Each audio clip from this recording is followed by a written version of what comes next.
Good morning, everyone. It is Tuesday, October 21. I'm Juliet Bennett Riley here with John Weigell, and this is the Hustle Daily Show.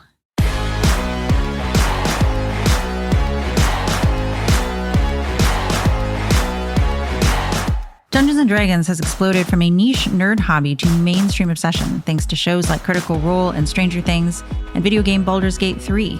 Now entrepreneurs are rolling natural 20s on business opportunities, so what are they? And how can you get in on it? We'll get to that in a second. First, let's give you the news in business and tech.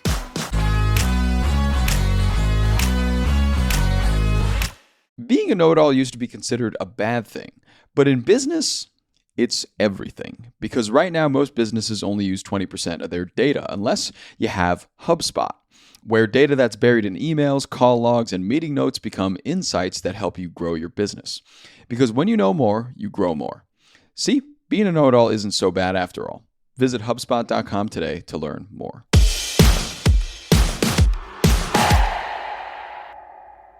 The Louvre Museum in Paris was the victim of a pretty brazen heist. Thieves broke into a gallery on Sunday, stole several pieces of jewelry, and then fled on motor scooters in the middle of the day. So there's that. X will launch a marketplace for inactive usernames. Premium Plus and Premium Business users may request priority handles.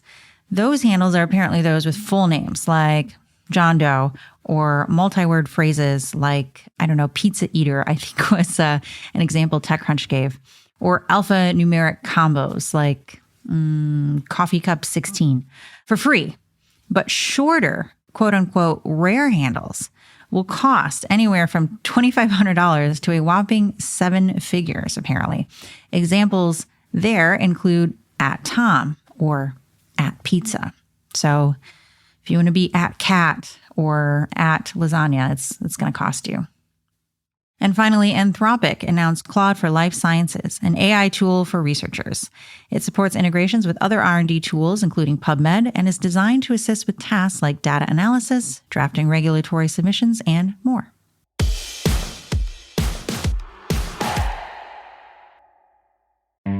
Hey, it's Anna Sale, host of Death, Sex, and Money, the show from Slate about the things we think about a lot and need to talk about more. Many of us have something going on behind closed doors, like a listener we called Elizabeth, who told us she's a hoarder. I see mess beyond probably what most people think of when they think of mess. We'll work through it all together on Death, Sex, and Money. Listen wherever you get podcasts.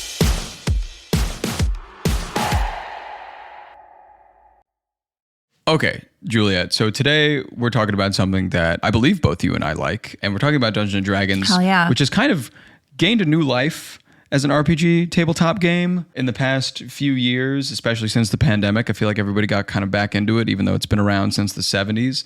But now it's kind of getting blown out for entrepreneurs, and a lot of businesses are getting into it. So can you just give me a brief overview about this new business that D&D is sort of bringing to life? I can, as someone who's a big nerd, especially. Good. So, back in the day, if you played D&D, if you were not cool and weren't good at sports, maybe you played D&D like I did. And, your game master had the book. Oh, the big book. Maybe 2 books sometimes. Possibly multiple books. Sometimes a little map and some figurines. And then, of course, you had the 20-sided dice. All the dice that you needed. That's what you got with Dungeons & Dragons. Yeah. And when I was a kid, you only played Dungeons & Dragons if you were a big dork, like me. But unfortunately, most of those people in my high school were boys, and they didn't like to play Dungeons & Dragons with girls. So, That sucks. But then what happened? Well, in the last several years, we have seen quite an uptick in D&D and other tabletop role-playing games and just sort of like nerd, fantasy, sci-fi, horror stuff really going mainstream. And a lot of that has been through pop culture. There's Critical Role, which is a big thing with D&D nerds. But even people who aren't into that are finding it through things like Netflix, Stranger Things, they play D&D. There was a D&D movie that came out with Chris Pine. Is that the correct Chris? Mm-hmm. Yes, as a bard. I think so. And yep. I went and saw that movie with some friends. One of my friends is like a very serious Dungeons & Dragons game master, has like 3 campaigns running at all times.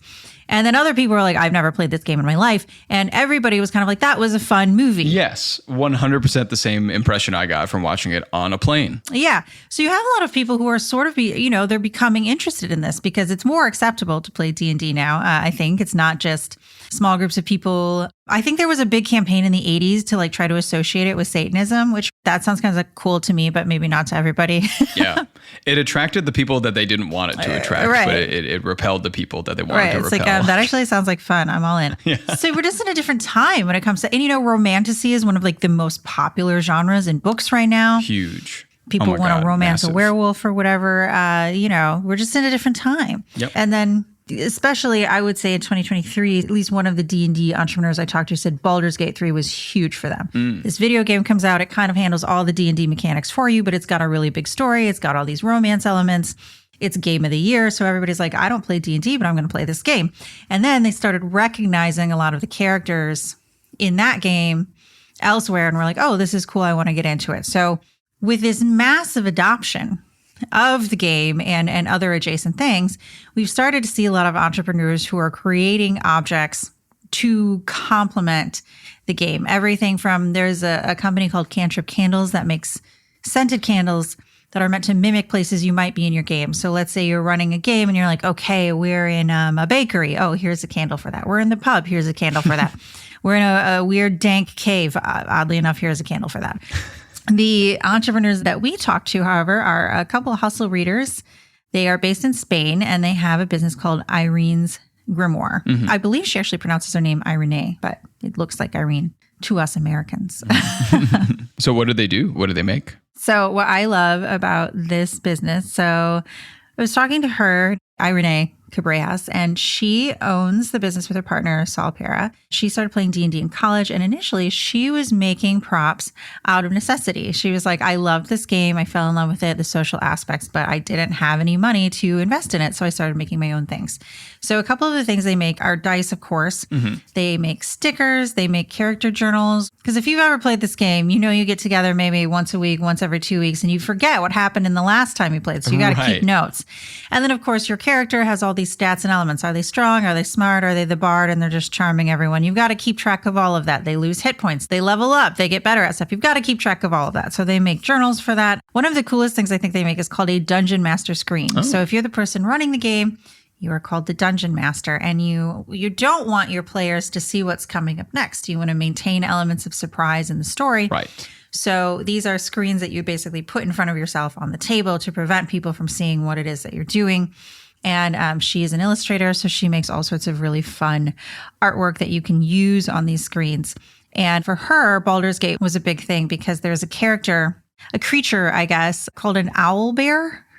And it's exactly what it sounds like. It is both a bear and an owl at the same time. Part owl, part bear. There is one in Baldur's Gate 3, and there's also one in the D&D movie. And so people who are like, I love this cute little creature, saw her Dungeon Master screen with the owl bear, and they're like, I just want that, So, and then I think she also has one with a mind flayer on it, which if you watch Stranger Things, that's what they think the monster they're dealing with is, because they're a bunch of D&D nerds, and they call the monster a mind flayer, which is something they take from the game. Mm-hmm. So it's kind of all this pop culture references coming in and bringing this popularity to things that she's making for the game. Yeah, that's really exciting because I feel like it kind of has bred this entire microeconomy of people that are making things for Dungeons and Dragons. Because going back to the 80s and the 70s, other like companies that have like made accessories and things like that for the game, and especially back then because it's very like paper and just in-person type game. But now that it's evolved so much, you can now have all of these other items that people are making that are outside of companies like Wizards of the Coast, because now the parent company makes the primary game and they're doing really well in revenue, but now a ton of other people are making accessories for the game and making great revenue as well, and like customization. So for example, anytime I go to a Comic-Con or an anime convention of any kind, always without fail, even if it's like the most anime of anime conventions you've ever been to, there will be a stall selling like custom D&D dice every time and custom booklets and stuff like that. So it has really kind of transcended just the game and allowed a lot of entrepreneurs and a lot of people that enjoy the game to kind of get in on the cash flow there. Yeah, and even people who do not play it as a tabletop game. I have seen a lot of online stuff. Oh, yeah. Like Zoom. Yeah, and there's like I think Roll20 is a website where you can go and play online. And it's like you can upload the map, you can upload pictures of your characters. I think you can even add music. I've seen Spotify playlists where there are musicians who make music to complement D&D campaigns. And then you've got like my Dark Dungeons playlist, my pretty cool Quaint Tavern playlist, you know. Yes. So there's just my Barren Field playlist. And that's what I think is so interesting about Dungeons and Dragons. I always say this to people who are like, whatever, nerd, but it's set in a fantasy universe. Okay, I get that, right? But at its core, it really is this very creative storytelling platform. Yes. You know, if you're playing this game and you're told, okay, there's a shady guy over there. Do you want to talk to him? What do you say to him? Or there's a problem you have to solve. There are myriad ways to solve this problem. It's not like a game like, I don't know, Doom or Call of Duty where you shoot your way, explode your way out of things. I've actually never played Call of Duty. Right. It may be more complicated than this. I'm just thinking of like Doom where it's like, you got a gun and that's how you're going to solve this. That's what you do. D&D isn't like that. It really is a storytelling narrative platform where anything can happen based on what you imagine in your head can happen or what you say. You know, it's kind of like the yes and of games. And you could have this be in any universe. This could be a Real Housewives simulator. This could be a Wall Street simulator. It just happens to be that this particular game is set in a fantasy universe.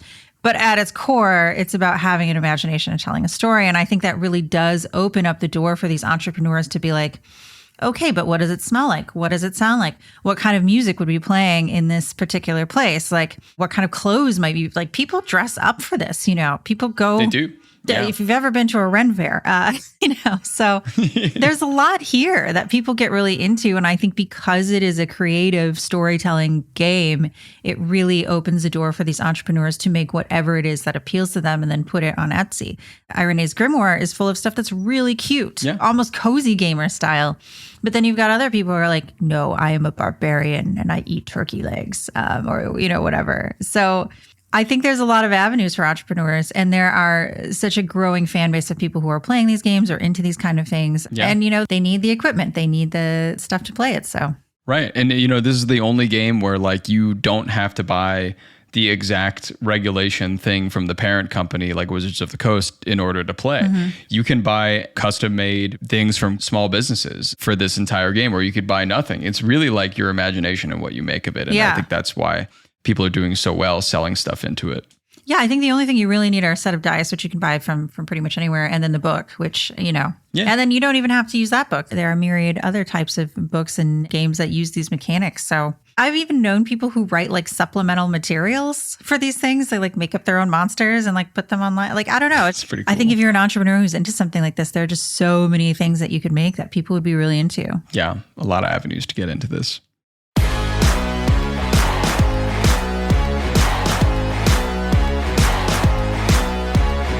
All right, that's going to do it for us today. Thank you for tuning into the Hustle Daily Show.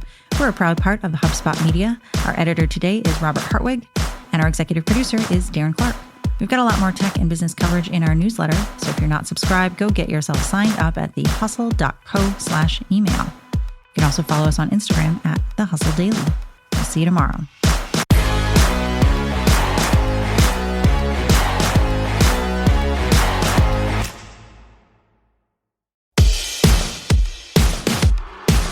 Hey everybody, I've been listening to this great show lately. It's called The Next Wave, Your Chief AI Officer, hosted by Matt Wolf and Nathan Lands, and it's brought to you by the Hubspot Podcast Network, the audio destination for business professionals.